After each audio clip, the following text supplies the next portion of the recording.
120 words per minute. Get ready. Start. I would like to say a few words to you, my young friends who have already graduated and have received their degrees and diplomas today. The completion of education marks a turning point in the life of every individual. Naturally, your anxiety must be to get suitable employment, which is essential for finding the means to live.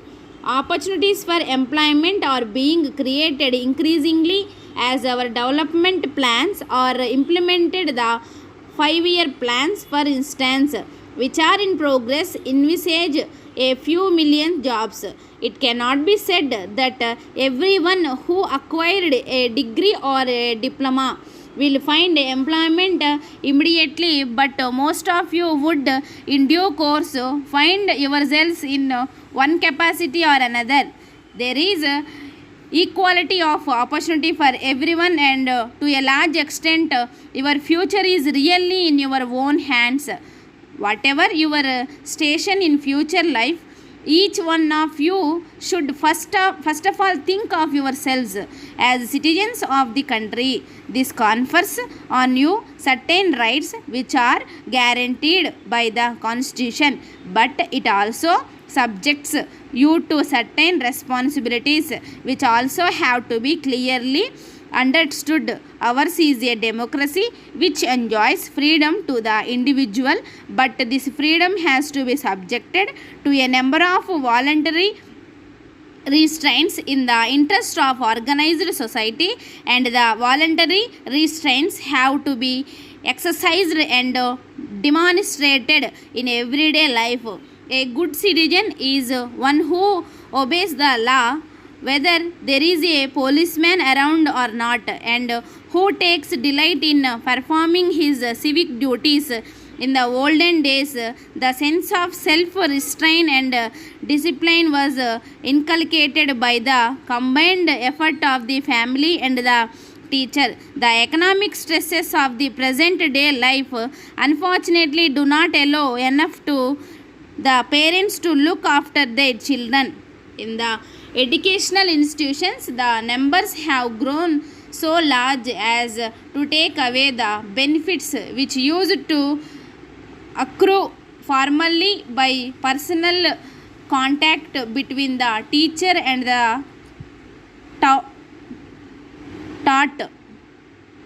Inevitably, our young students are often left much to their own resources. This often creates problems which we all know about. This is an important aspect which needs to examine. The responsibility of our young citizens is great. In my view, every station in life is important in itself. Work has its own dignity, and there is great satisfaction in doing one's own job to the best of one's ability. Whatever the duties, we should apply ourselves with sincerity and devotion. Such an approach, apart from being good in itself, also has the added advantage of opening avenues for further advancement. We have to see whether we have done our own job well before criticizing anybody else. All too often we succumb to the temptation of decrying others without bothering to look to ourselves. Never forget that loyalty to the country comes ahead of all other loyalties, and this is an absolute loyalty, since one cannot weight it in terms of what one receives. It is essential to remember that the entire country is one, and that anyone who fosters and promotes separatism or vociferous tendencies is not our true friend. What I have said stems from a desire to see that the youth of our country prepares itself in a disciplined and determined manner for the responsibilities of tomorrow. A democratic country is sustained not by the greatness of a few, but by the cooperative efforts of the many. The future of the country is in your hands, and as the older generations complete their task, the new ones come along to take their place if they are well equipped as individual and as citizens.